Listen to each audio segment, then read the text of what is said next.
Today is World Earth Day, and while there's just so much stuff going on in the world right now that just makes you want to just lay down and die and just give up hope for the future of the planet, there is a lot of good things going on, and today I wanted to highlight a few of those things. One of the biggest things that came out recently was the knowledge that a lot of sea turtle populations worldwide are starting to recover from their endangered species. In fact, some of them, like the green sea turtle, are actually no longer considered endangered or even threatened. They've been relisted by the ICUN as least concern, which means that they are doing incredibly well. Sea turtles are known to travel the world throughout their lifespan, but they always return to the same beaches that they were born at when they go to lay their eggs, or at least the females do.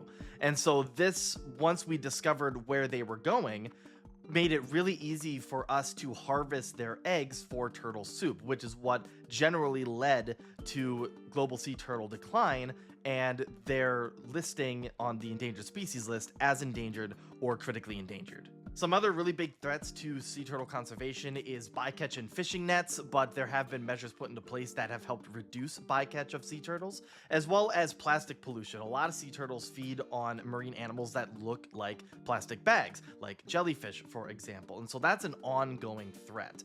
But alongside some marine cleanup crews that are really starting to gain steam, hopefully that'll be able to be curbed a little bit more in the future. But the biggest thing that helped sea turtle populations recover is just the reduction of egg harvesting, as well as protecting the beaches that the majority of sea turtles go to.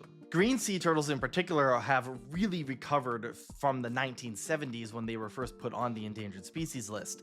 And that is in part due to the conservation efforts regarding their nesting beaches, as well as just helping the eggs survive to hatching so they have a better chance to survive in the wild. But one of the ongoing threats that they still continue to face despite no longer being endangered is global climate change. We have started noticing that there are seemingly more female turtles being hatched as the temperatures continue to rise, which directly affects the male to female ratio of sea turtle nests. So that's still an ongoing threat, but for at least now, sea turtles are recovering and they are doing much better than they were 50 years ago. Another species that, due to river restoration, is showing at least potential signs of recovery is the endangered California coho salmon stock.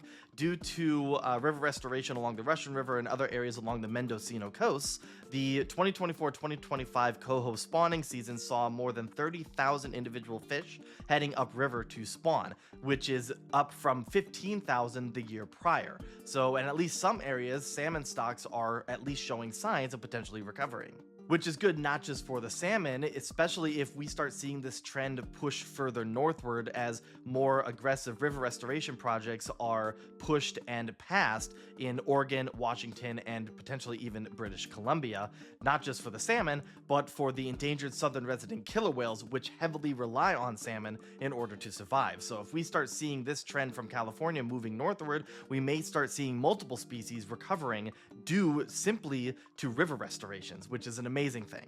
Another species that is recovering and is being reintroduced to its former range is the Przewalski's horse.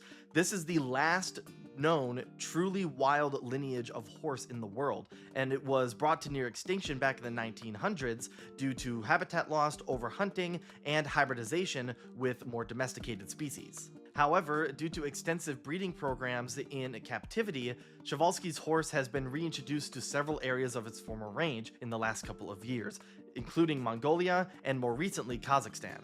Some other things coming out recently are we're starting to see more construction of wildlife bridge crossings, which allow animals to cross above or under busy highways without risk of being struck by vehicles, which is an amazing thing, as well as the High Seas Biodiversity Treaty, which was passed recently by the UN, that aims to protect up to 60% of the world's marine ecosystems, which would be an amazing success to protect our marine biodiversity. And those are just some of the highlights that I found just for this Earth Day video. There's so much more that you can look for. And so while right now I know it seems like we're just fighting a losing battle, especially in the United States right now, you cannot give up fighting for our planet, for our wildlife, and for us. Because if we lose our wildlife and if we lose our planet, we will not survive. So keep fighting because it's working.